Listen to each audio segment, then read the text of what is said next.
बिस्मिल्लाहिर्रहमानिर्रहीम। आज के वीडियो लेक्चर में हम डिस्कस करेंगे energy stored in a capacitor. Last topics के अंदर हमने कैपेसिटर को डिफाइन किया था कि it is a device which can store the electrical charge. Capacitor एक ऐसी डिवाइस है जो इलेक्ट्रिकल चार्ज को स्टोर करती है। तो चूँकि यहाँ पे चार्जेस स्टोर्ड होते हैं, एक प्लेट के ऊपर पॉजिटिव चार्ज, दूसरी के ऊपर नेगेटिव चार्ज, और इलेक्ट्रिक फील्ड की वजह से जो पॉजिटिव चार्जेस हैं ये नेगेटिव चार्जेस को बाइंड रखते हैं। तो आप ये भी कह सकते हैं कि ये बेसिकली इलेक्ट्रिकल एनर्जी है जो कि इलेक्ट्रिकल फील्ड की फॉर्म में स्टोर होती है। ठीक है, तो अल्टरनेटिव जो डेफिनेशन है वो हम ऐसे कर सकते हैं कि capacitor is a device which can store the electrical energy. Capacitor एक ऐसी डिवाइस है जो इलेक्ट्रिकल एनर्जी को स्टोर रखती है। To calculate the mathematical relationship for energy stored in a capacitor, let we take a capacitor which consist on a two parallel plates. Let D be the separation between them and A be the area of each plate. Let one plate of capacitor is connected with the positive terminal of the battery, while other plate of the capacitor is connected with the negative terminal of the battery. Let V be the applied potential and the insulating medium between the plates of the capacitor is a dielectric. Let's say here is a dielectric, that is an insulating medium placed between the two parallel plates. The plate of the capacitor which is connected with the positive terminal of the battery will gain excess of positive charges, and the plate of the capacitor which is connected with the negative terminal of the battery gains excess of negative charges.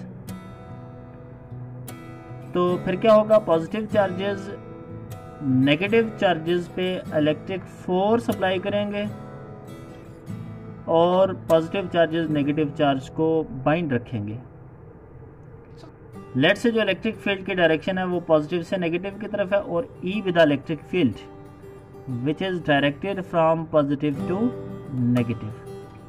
ठीक है, in fact क्या होगा कि initially इस plate के ऊपर किसी भी तरह का कोई भी चार्ज नहीं है, साथ वाली प्लेट के ऊपर भी किसी भी टाइप का कोई भी चार्ज नहीं होगा। दोनों प्लेट्स इनिशियली न्यूट्रल हैं जब तक कि हम बैटरी कनेक्ट नहीं करते। तो इनिशियल पोटेंशियल इसका क्या है, ज़ीरो है। अब हमने क्या किया, लेट से एक बैटरी अप्लाई कर दी, पोटेंशियल है इसकी V।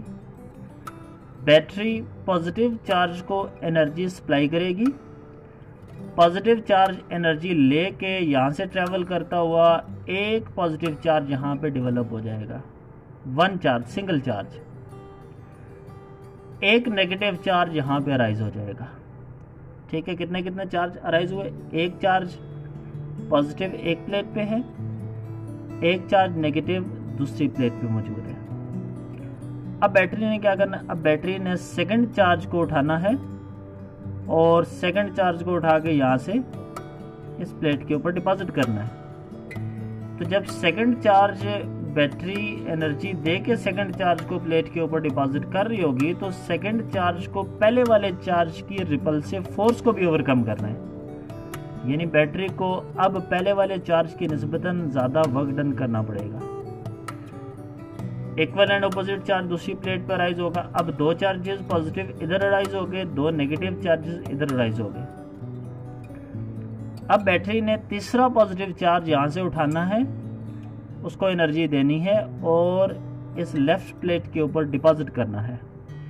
तो तीसरे वाले चार्ज को पहले दोनों वाले चार्जेस की रिपल्सिव फोर्स को ओवरकम भी करना है। इसका मतलब है अब जो बैटरी वर्क डन करेगी तीसरे वाले चार्ज पे, वो पहले दोनों चार्जेस से ज़्यादा करेगी। इसी तरह से चौथे वाले चार्ज को डिपॉजिट कराने के लिए 3 पॉजिटिव चार्जेस की जो रिपल्सिव फोर्स है उसको भी ओवरकम करना है। बैटरी को पहले तीनों चार्जेस के निस्बतन अब क्या करना पड़ेगा, ज़्यादा वर्क डन करना पड़ेगा। तो जो जो चार्ज स्टोर होता जाएगा लेफ्ट प्लेट के ऊपर, बैटरी को नए चार्जेस को डिपॉजिट करने के लिए more and more work done करना पड़ेगा। इसका मतलब है कि वर्क डन एक जैसा नहीं होता, वर्क डन यहाँ पे हर एक चार्जेस पे डिफरेंट होगा। पहले वाले चार्जेस पे कम, दूसरे वाले चार्ज पे उससे ज़्यादा, तीसरे वाले चार्ज पे उससे ज़्यादा, चौथे वाले चार्ज पे उससे ज़्यादा, अप टू सोन। ठीक है, equal and opposite negative charge साथ वाली प्लेट पे साथ साथ अराइज होता जाएगा। अब इसका मतलब है कि चार्जेस को डिपॉजिट करने के लिए बैटरी को वर्क डन करना पड़ता है। वो जो वर्क डन बैटरी करेगी वो वर्क डन पोटेंशियल एनर्जी की फॉर्म में चार्जेस के पास प्लेट्स के ऊपर स्टोर रहेगी। ठीक है, इलेक्ट्रिकल पोटेंशियल एनर्जी, जो एनर्जी बैटरी पॉजिटिव चार्जेस को सप्लाई कर रही है वो एनर्जी पॉजिटिव चार्जेस लेके जब प्लेट के ऊपर डिपॉजिट होते जाएंगे, वो एनर्जी पॉजिटिव चार्जेस के पास इलेक्ट्रिकल पोटेंशियल एनर्जी की फॉर्म में मौजूद रहेगी। जैसे आप कॉमन एग्जांपल लेते हैं कि ग्राउंड से एक चीज़ को उठा के हाइट पर रखेंगे तो आपको वर्क डन करना पड़ता है।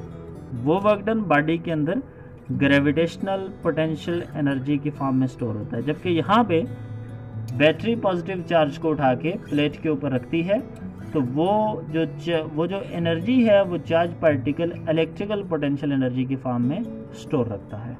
ठीक है, इस तरह एक प्लेट के ऊपर पॉजिटिव चार्ज हो गए, दूसरी के ऊपर नेगेटिव चार्ज हो गए, तो दोनों प्लेट्स के दरमियान पोटेंशियल का डिफरेंस भी अराइज हुआ।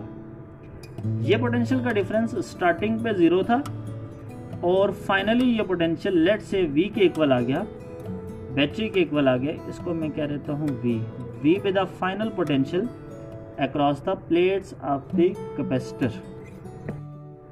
यही चीजें हमने यहाँ पे भी मेंशन की हैं। अब जो एनर्जी बैटरी देगी वो एनर्जी बराबर होगी Q मल्टीप्लाई बाय V के। This is equation number 1। ये रिलेशन कहाँ से आया? By basic definition of potential V is equal to W by Q, work per unit charge is known as potential. यहाँ से W को कैलकुलेट करें, W is equal to QV आ जाएगा। तो ये बेसिकली W है, यानी work done by the battery is equal to Q multiply by V। और वो जो work done by the battery है वो चार्जेस के पास in the form of potential energy stored रहेगा। अब यहाँ पे मैंने V एवरेज लगाया। V एवरेज इसलिए लगाया कि टॉप पे अगर आप फिगर दोबारा से देखें तो मैंने कहा इनिशियली पोटेंशियल दोनों प्लेट्स के अक्रॉस 0 था, चार्जेस एक एक करके डिपॉजिट होते गए, चार्जेस के डिपॉजिट होने से पोटेंशियल बढ़ती गई, बढ़ते बढ़ते बढ़ते बढ़ते फाइनल पोटेंशियल कितनी आ गई? V आ गई। इसका मतलब है कि जो इनिशियल पोटेंशियल है, इनिशियल पोटेंशियल हमारे पास है 0 के इक्वल। ठीक है, initially capacitor is uncharged, so initial potential is 0। Finally जो पोटेंशियल बन जाती है दोनों प्लेट्स के अक्रॉस वो V के इक्वल आ जाती है, इसलिए फाइनल पोटेंशियल को कैपिटल V राइट कर दिया।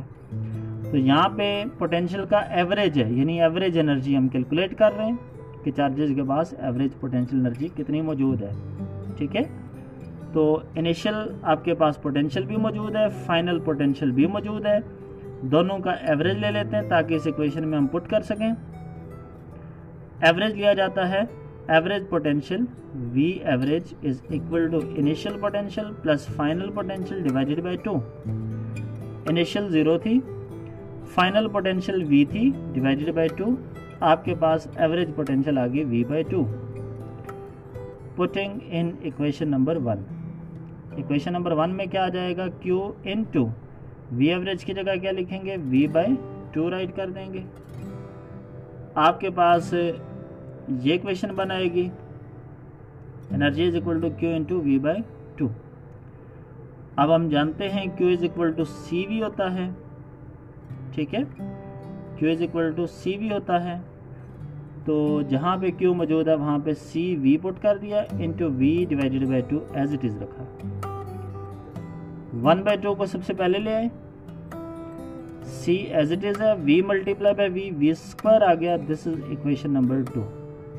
तो ये आपके पास है energy stored in a capacitor, but this energy is expressed in the form of capacitance as well as potential difference. ये एनर्जी किस फॉर्म में एक्सप्रेस्ड है? ये कैपेसिटेंस और पोटेंशियल डिफरेंस के फॉर्म में जो है वो एक्सप्रेस्ड है। ये वी दोनों प्लेट्स के दरमियान वाला पोटेंशियल है। अब यहाँ पे देखें कि U depends upon the two factors, capacitance as well as potential difference between the plates. तो यहाँ पे हमने कहा सेकंड डेफिनेशन जो की थी कैपेसिटर की, वो ये की थी कि capacitor is a device which can store electrical energy.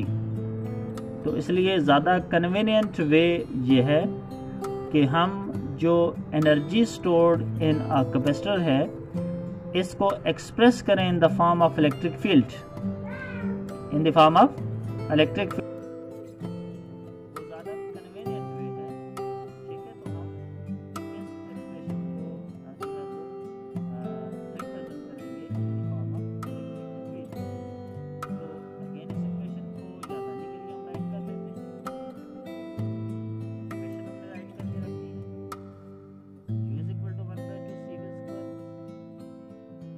अब हमने यहाँ पे दो चीज़ों की वैल्यूज पुट करनी, एक सी की एक वी की। As energy stored in the form of electric field, so it is better to write equation in terms of electric field. As we know that capacitance of capacitor can be represented as E equal to A epsilon naught epsilon R by D, where A is the area of each plate, epsilon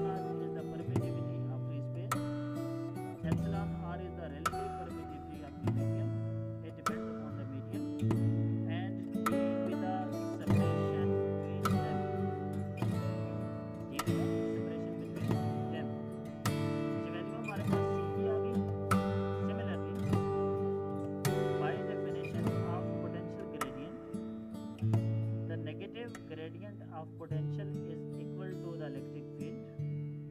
यहाँ पे potential V थी, distance यहाँ पे D था, तो V by D electric field है। Negative sign नहीं लगाएंगे क्योंकि नेगेटिव साइन शो करता है कि इलेक्ट्रिक फील्ड की डायरेक्शन में पोटेंशियल डिक्रीज करती है। यहाँ से V की वैल्यू आ गई E। तो देखें आपके पास C की वैल्यू